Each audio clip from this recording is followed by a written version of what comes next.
Good morning, everybody. Welcome back to another Road to the Apocalypse, where we take a look at the development roadmap and kind of see how things are going for the Deadlinger. So I'm at thedeadlinger.com. Let's click on the roadmap. So far, we've been spending all our time here in the Survivor gameplay because it's a pretty lengthy section. I think it's about the longest of them. We've covered quite a few topics, and today we probably won't spend a whole lot of time. I know I can ramble on a bit, but the crafting, repairing, and customizing items is pretty small. They say here, crafting is currently not in the game, but will be introduced as an integral part of the Deadlinger. Survivors can collect supplies and various random items through the world, and then with the proper knowledge, combine them into useful tools of survival. And here they got like a little picture. I can almost assume that maybe that's some type of homemade bomb. I'm not sure. And that's true. So far, currently, there is no crafting in the game. So it's going to be completely, speculation like I like as to what they could do, customizing, repairing items. Since they are going to be introducing the concepts of durability, it's hard to say if they're going to let you strengthen up your items. And I think we've talked about that a little bit, the potential to possibly have your axe, and just because you're like swinging at stuff doesn't necessarily mean that the handle broke. The blades and things might dull prior to, say, the handle breaking. So it'd be interesting to see if they're going to let you possibly repair something like the axe, if that's what we're talking about, maybe repairing. The vehicles later, when vehicles come, I could see that going the route of, say, something like DayZ, where you have to go and find maybe components for the car to make the car workable. Right now, repairing, very limited kind of concept, like with the base construction. I know that's like a separate thought, but I'm not really seeing a whole lot of things that you can repair. Without electricity, that's going to be very hard to say, I'm going to run a power drill or something of that nature. I did hear, or I can't remember if I read it on a tweet or something. So much comes in, it's hard to remember where it all came from. But they said they're working on the battery system. So like currently you have a flashlight, it has a battery, and as you use it, the battery life goes down. Then as soon as you stop using the flashlight, the battery recharges. And that could be, like I said, the flashlight full of chemicals that you shake and recharge.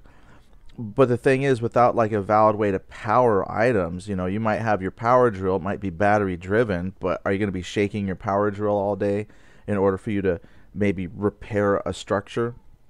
So, I can see that they put it on the table. It's just right now, it really doesn't say much at all. What are you going to be repairing? Now, customizing items, that's something you can talk about, that you can see some potential in the game. And it will require putting a lot more items, like, for example, maybe nails. That seems to be like a popular thing, is you take a baseball bat, because I think I have seen the wooden baseball bat. I've seen the aluminum baseball bat, and I think I've seen a wooden baseball bat. But take the nails, combine that with a baseball bat, boom, you got your spiked baseball bat. You could do adding spikes and different things to like the football helmet, so that will be interesting to see. But because it's only at 10% and they have a lot of other things that they're working on, you probably won't see crafting in the sense that you're might be thinking. So it's really, really hard to speculate where crafting might go or customizing items. Now, I found a pickaxe, but I haven't gone out into the world and tried to dig anything. Now, we have the axes and we can cut down trees and make 2x4s, but it'll be interesting to see if those 2x4s break down into other things that you can build or work with. So the framework is there, but it is such a open framework. It's just so hard right now to see where it's going to go. Because what they have right now as far as crafting is pretty much just you chop the log, you can craft. I use the term craft, but you can stick those 3 logs together or more to make a longer lasting fire. So you can craft your little fire pit. You can take those logs and craft them into 2x4s, and then you can take those 2x4s and you can quote unquote craft them into plywood sheets. So that's that's something. There you go. That's your 10%. Only problem is it isn't going to mean anything until they fix the problem with the like remembering where those things have been nailed in at. I every time I log into a game that I have where I have nailed something to a window or tried to make a ladder up the side of a house, I come back and all those plywood pieces and stuff have fallen down or have shifted position. And that's not even a multiplayer game. That's just a local game I have saved on my hard drive. So you can definitely see that 10%. If they can fix that, where it remembers the position of those things, then that will make the crafting portion actually mean a little bit more with the few things that they have in there that you can make. Now, I have not seen at all anything about customizing items. Now, that would be very, very cool to do, because as we talk a little bit about their stats, that's definitely one way that you could augment items and change their stats. So, I mean, if you've got that baseball bat and it say, does 5 points of damage. I'm making numbers up. I'm just saying, for example, and then you add some nails. The nails might make it +1, but they might subtract 1 from the swing speed or something, any number of things.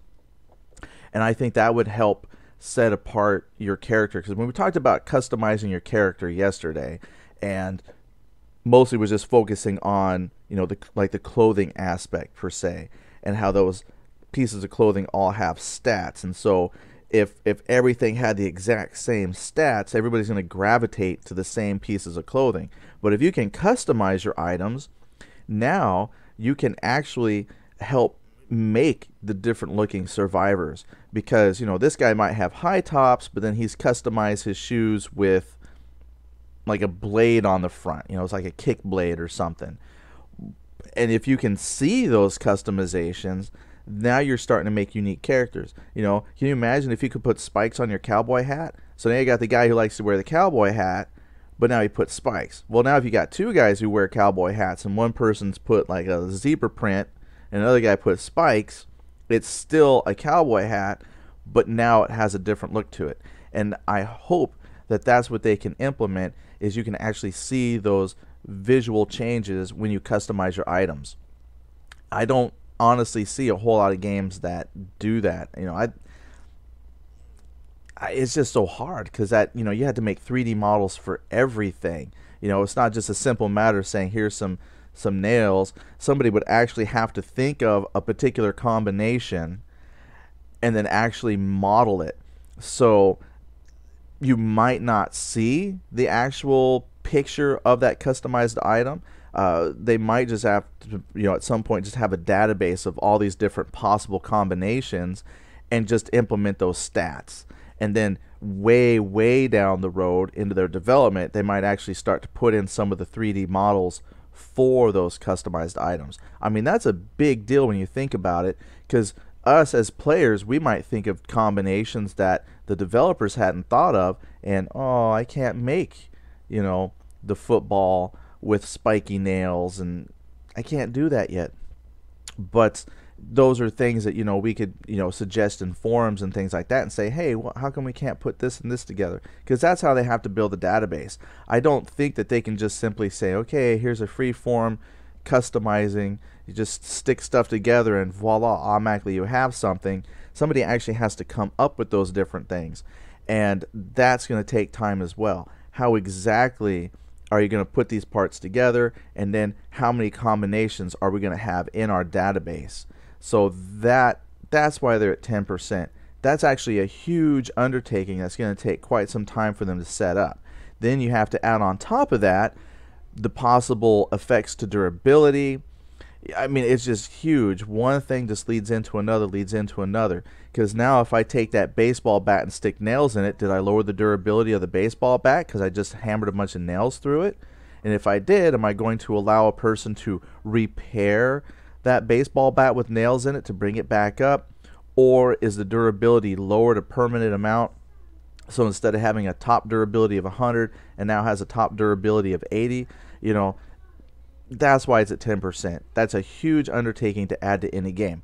The good thing is it's not an afterthought, because they have it here in the roadmap. That means it's actually one of the things that they are thinking on. It's just that it's going to take time to program it in. And that's actually good news. You know, the bad news is you're saying, well, it's 10%. It's going to be forever before we see it. But again, you know, give it time. It's better than saying, hey, here's your game, and then a month later, oh, we've added in a crafting mini game. You know, it's not going to be an add-on. It's something that they're going to integrate into the game. It's just going to take longer than usual. So, like for a lot of things I've seen, I'm excited that it's coming. It is unfortunate it's only 10%, but for those who do decide to buy into the game, the only part that really, really sucks about the crafting is the fact that when you hammer stuff, it doesn't remember its position. If they fix that part, then I think you're going to see an increase in people actually trying to build construction items and actually barricade buildings the way the game was meant to be. And that's what I'm excited for. I have no idea what's coming up in Build 13. This is February 4th of 2014, so there has not been a rumor release date for Build 13. We're on Build 12. But if that's something that they could fix when Build 13 came in, that would magnify the enjoyment of the game a whole lot more, because you could actually take then that primitive 10% crafting system they have and actually do something with it. Because right now, it's just not even worth it. So thank you guys for listening. Some of the thoughts I had on their crafting, repairing, and customizing, like I said, not too much to talk about yet. It's only 10%. Quite a bit of speculation on where it can go, but I'm hoping with Build 13, if they can fix that one thing, then I would at that point recommend purchasing the game, because then at least you can start working on fortifications, crafting your own buildings if you want. You had to make your entire building out of plywood, so you know, I guess that's more part of base building than construction, but they all fit together because you have to craft the lumber and the plywood that goes into it. So if they fix that one thing, I think we'll see a lot of stuff that we can then do that has a permanent lasting effect. All right, anyway, thanks for listening to me ramble. Have a great day, and we'll talk to you later on the next Road to the Apocalypse.